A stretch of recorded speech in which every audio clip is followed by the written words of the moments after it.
after Russell Wilson got traded to the Denver Broncos, a common question has been, what happened between Russell Wilson and the Seattle Seahawks? Like, what happened there? What happened to that relationship? Did it fall apart? And a common question is, do Pete Carroll and Russell Wilson hate each other? And here is how I see it. This is the story I tell myself. I don't have any sources here. This is just how I like to think of it because it makes me feel good about the relationship. And if you want to believe what I'm about to say, it might make you feel good too. I do not believe that Russ and Seattle Seahawks head coach Pete Carroll hate each other.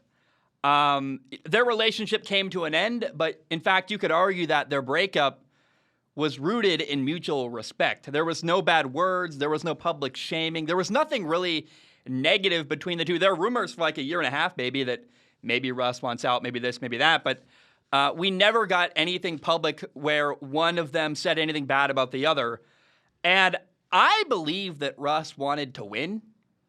So he was very happy to be traded away to the Denver Broncos.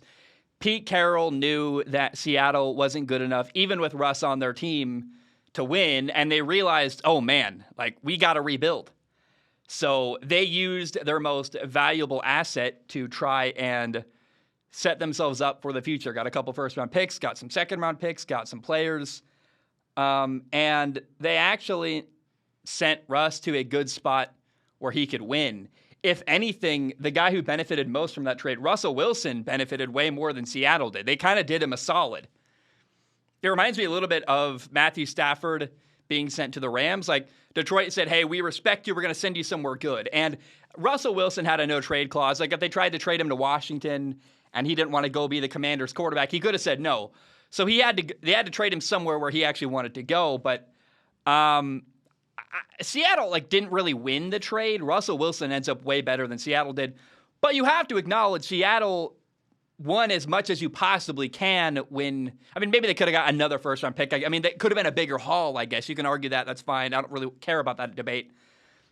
But Seattle did about as good as you can when you trade away a Hall of Fame quarterback, which is never a good scenario. Like, you never win when you trade away a guy like Russell Wilson, who is the guy who vitalized your franchise and won you a Super Bowl and is a legendary, in my opinion, Hall of Fame quarterback already. What he's done is unprecedented. I think a lot of people don't appreciate how truly great he is.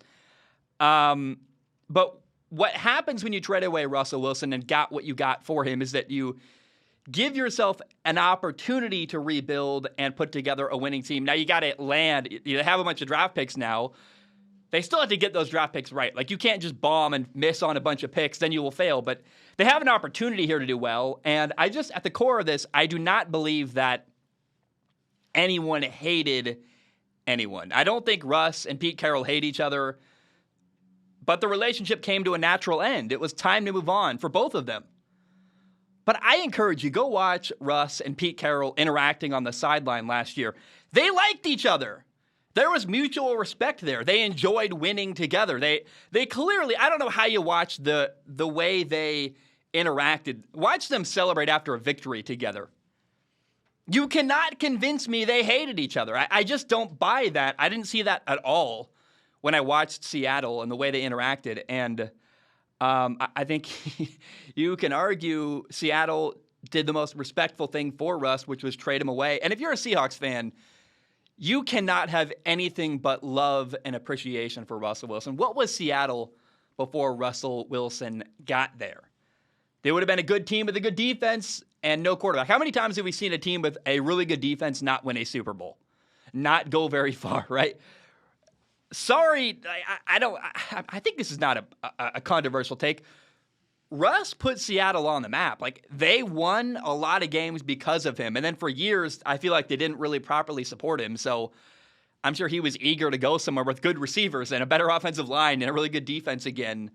So if you're a Seahawks fan, you can't be angry at Russ at all. He really, I think, resurrected and put your franchise on the map. And then I just don't buy any narrative that Pete Carroll and Russell Wilson hated each other. I'm sure, you spend years and years together, you're probably not as infatuated with each other as you are early on, but those guys didn't hate each other. Go watch them talk to each other and interact on the sideline.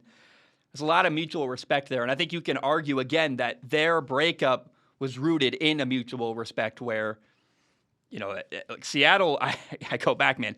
They really did Russ a solid sending him to Denver. Now, he had to approve of the trade. If you tried to send him somewhere terrible, he would have just said, no, I'm not going there. But I don't know. I think, Russell Wilson definitely won. And Seattle, again, you never win when you trade away a guy like Russell Wilson. But they have an opportunity, if they get some draft picks right, to put themselves in a better position to win than they would have been otherwise. So I don't know. We'll see. I hope Seattle can, land those picks and do well with them. But they're notoriously terrible at drafting first rounders. So I don't know.